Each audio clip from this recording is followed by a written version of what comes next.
Okay, so in today's episode, I'm going to be talking about a major security issue which you might not be aware of if you're using something like LastPass or any password sharing tool where you are using that app to give people access to sites, but you think you are doing that securely, as in you are hiding the passwords, they're using the app to fill the passwords in, and you think that's great, I don't need to worry about that. There's no possible concern to me about someone able to hack my accounts because I'm using a secure tool like LastPass. Well, in fact, there is a major security issue, and that is what I want to just talk about today for a few minutes.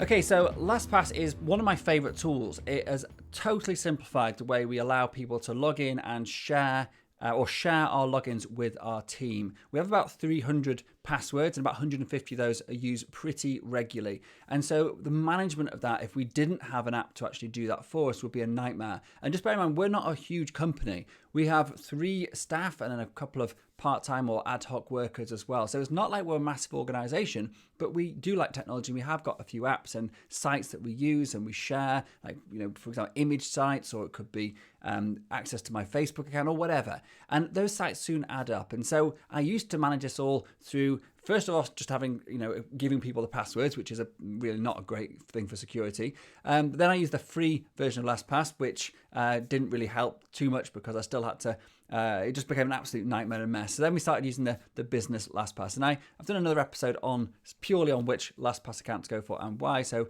go and check that out if you want to actually see which LastPass account I advise. What I'm going to talk about now works in any LastPass or any password sharing app which you can set up folders. And if you can't do that, you could just use a spreadsheet and keep a note of which passwords that require changing, and I'll explain exactly what I'm talking about in a minute. So you could do exactly this even with just a spreadsheet. But the key thing here is about knowing that this security issue exists and what to do about it. So this is the security issue. First off, when you share a password with somebody, you in your password sharing app can say mask this password, don't let anybody see this password. And so I thought, or used to think, that was completely secure.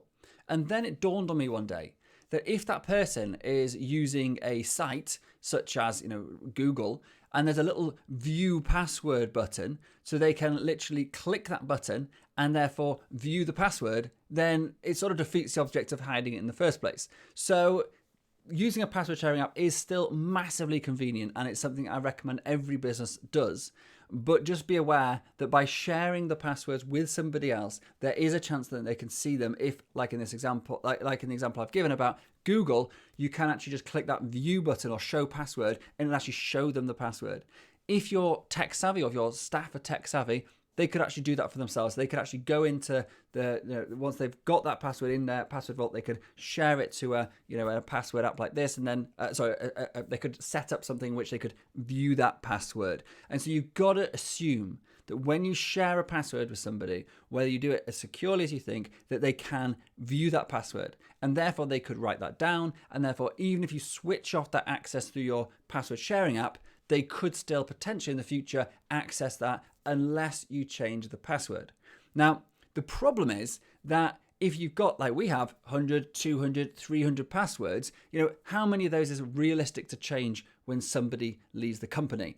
I mean, this is a daunting task if you had to change even 50 passwords. If each one takes you, 5 minutes to change, or even just 2 minutes or 3 minutes to change, it's like an hour, 2 hours, 3 hours, 5 hours work or whatever, taken up each time somebody comes and goes. And if you're working with contractors and you're sharing some passwords with them, then it can be a daunting task to know, okay, how do I share, which sites do I need to share them to originally? Like, you have to do it individually to make sure that's a minimum number of things shared. And then when they leave, you have to remember to change the passwords and unshare them. So whatever way you spin this, having a systemized approach to doing this, which keeps you secure but minimizes the admin, is, in my opinion, a good idea. And this is what we've been doing in our company now for around 6 months. And it's to create folders with 2 distinct purposes. So in our LastPass account, we have what we call available folders and unavailable folders. Now, if you're not familiar with LastPass Teams or you're using a different password sharing app, the principle's the same, but the terminology, available and unavailable, comes from the Teams terminology. And so what available means is when we add somebody to an available folder, they automatically get access to all the sites in that folder. So they, by default, all the sites in an available folder are available for them to view. Conversely, in the unavailable folders, when we add somebody to an unavailable folder, we flick the switch on the settings to say all these sites are unavailable by default. And then we just selectively give people access to individual sites in that unavailable folder.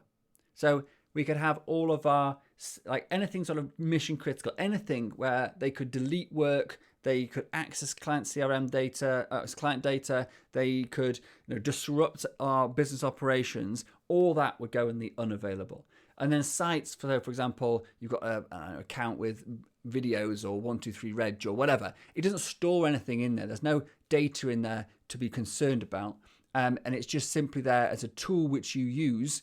Then it's a tool which you use in your business, but it doesn't actually sort of serve a operational aspect of your business. So it could be an image sharing library like 123F, or it could be trying to think of another good example. We've got some video editing software. We don't actually own it. It's a free software that we use. So we share it all through that. So stuff like that, which doesn't really matter if we lost access to it. That's the stuff that goes in the available. And then anything which mission critical, we put into unavailable.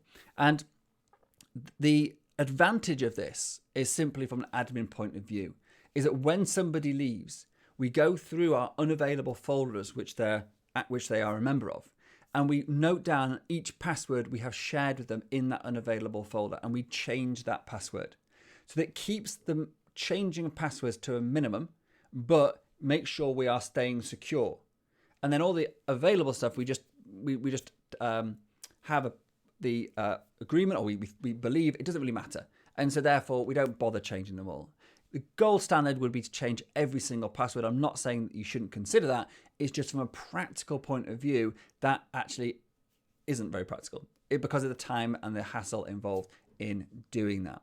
So that's it. That's really the quick fix to how you get around this problem, that when you share passwords with people, even if you think you're doing it securely, there is a chance that they can view them.